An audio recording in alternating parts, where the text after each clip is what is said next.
పెళ్ళైనా పండగైనా వేడుక ఏదైనా పట్టుచీరల ప్రత్యేక వేదిక వారాహి సిల్క్స్.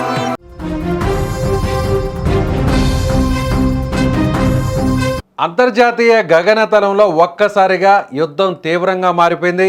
ఎప్పుడు పర్యాటకులు విమానాల రాకపోకలతో కళకళలాడే దుబాయ్ ఇంటర్నేషనల్ ఎయిర్పోర్ట్ ఇప్పుడు బాంబు పేలుళ్ళు, సైరన్ల మోతతో దద్దరిల్లిపోతుంది. ఇరాన్ ప్రయోగించిన డ్రోన్లు దుబాయ్ గడ్డను తాకడంతో గల్ఫ్ దేశాల్లో హై అలర్ట్ ప్రకటించారు. శాంతి మంత్రం పఠిస్తూనే ఇరాన్ చేస్తున్న ఈ దాడులు ఇప్పుడు ప్రపంచాన్ని ఉలిక్కిపడేలా చేస్తున్నాయి. అసలు దుబాయ్ విమానాశ్రయంలో ఏం జరిగింది?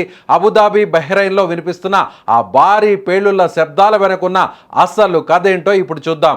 దుబాయ్ ఇంటర్నేషనల్ ఎయిర్పోర్ట్ పై ఇరాన్ డ్రోన్లతో విరుచుకుపడడంతో భారీ పేలుడు సంభవించింది. ఈ అటాక్ జరిగిన వెంటనే అధికారులు అప్రమత్తమయ్యారు. విమానాశ్రయంలో క్షిపణి దాడి జరిగినట్లు ప్రాథమిక సమాచారం అందుతోంది.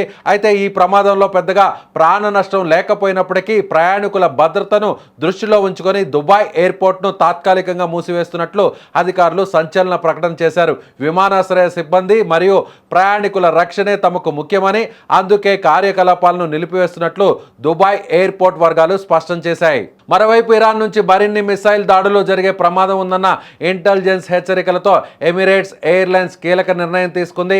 దుబాయ్కు రావాల్సిన అలాగే అక్కడి నుండి వెళ్లాల్సిన అన్ని సర్వీసులను ప్రస్తుతానికి రద్దు చేస్తున్నట్లు ప్రకటించింది. ఈ పరిణామంతో వేలాది మంది ప్రయాణికులు విమానాశ్రయాల్లోనే చిక్కుకుపోయారు. కేవలం దుబాయ్ మాత్రమే కాదు, పొరుగున ఉన్న అబుదాబిలో కూడా పరిస్థితి ఉద్రిక్తంగా మారింది. అబుదాబిలోని జాయోద్ ఇంటర్నేషనల్ ఎయిర్పోర్ట్ సమీపంలో భారీ శబ్దం పేలుడు సంభవించినట్లు అంతర్జాతీయ వార్తా సంస్థ రాయిటర్స్ ప్రకటించింది. దీనికి సంబంధించి మరిన్ని వివరాలు తెలియాల్సి ఉంది. ఇదిలా ఉంటే ఇరాన్ అధ్యక్షుడు మసాద్ పెజిష్కియాన్ మాత్రం తమపై దాడులు జరిగితే తప్ప ఇరుగు పొరుగు దేశాలపై దాడులు చేయబోమని ప్రకటనలు గుప్పిస్తూనే ఉన్నారు. కానీ క్షేత్రస్థాయిలో మాత్రం గల్ఫ్ దేశాలపై దాడులు ఆగడం లేదు. బహ్రెయిన్ రాజధాని మనామాలో కూడా శనివారం నాడు భారీ పేలుడు సంభవించినట్లు అక్కడి అంతర్గత వ్యవహారాల మంత్రిత్వ శాఖ ధృవీకరించింది.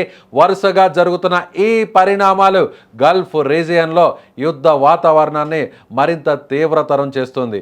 ఇరాన్ తీరుపై ప్రపంచ దేశాలు ఆగ్రహం వ్యక్తం చేస్తున్నాయి.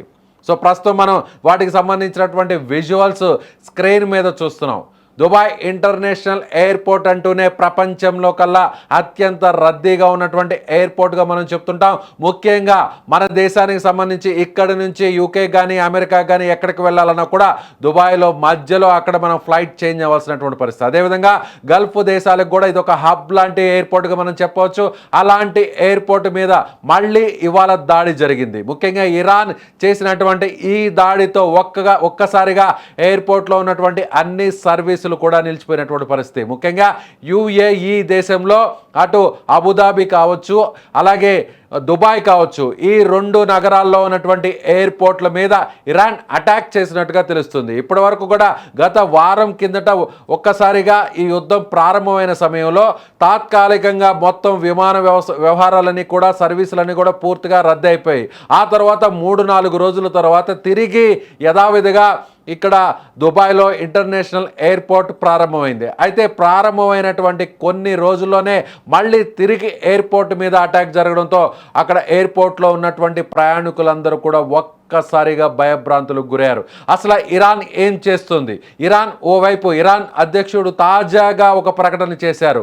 ఎక్కడైతే గల్ఫ్ కంట్రీస్ ఉన్నాయో ఆ కంట్రీస్లో ఉన్నటువంటి అమెరికా సైనిక స్థావరాల మీద, ఆ సైనిక స్థావరాలు మా మీద అటాక్ చేస్తే మాత్రమే తిరిగి వాటి మీద అటాక్ చేశాము అంటూ కూడా ఆయన ఒక రకంగా చెప్పడం జరిగింది. అంతే తప్ప ఎక్కడా కూడా ఒక వాంటెడ్గా ఒక ఏకైక పక్షపాతంగా వ్యవహరిస్తూ తాము గల్ఫ్ కంట్రీస్ మీద ఎక్కడా కూడా దాడి చేయట్లేదు అంటూ ప్రకటించినటువంటి కొద్ది సమయంలోనే అదే గల్ఫ్ కంట్రీస్లో ముఖ్యమైనటువంటి దేశంగా ఉన్న దుబాయ్ నగరం మీద ఒక్కసారిగా ఎయిర్పోర్ట్ మీద ఈ దాడి జరిగినటువంటి పరిస్థితి. సో ఏమనిపిస్తుంది? ఇప్పట్లో గల్ఫ్ కంట్రీస్లో శాంతియుత వాతావరణం నెలకొనే పరిస్థితి కనిపించడం లేదు. మీకేమనిపిస్తుంది? మీ అభిప్రాయాన్ని కామెంట్ రూపంలో తెలియచేయండి.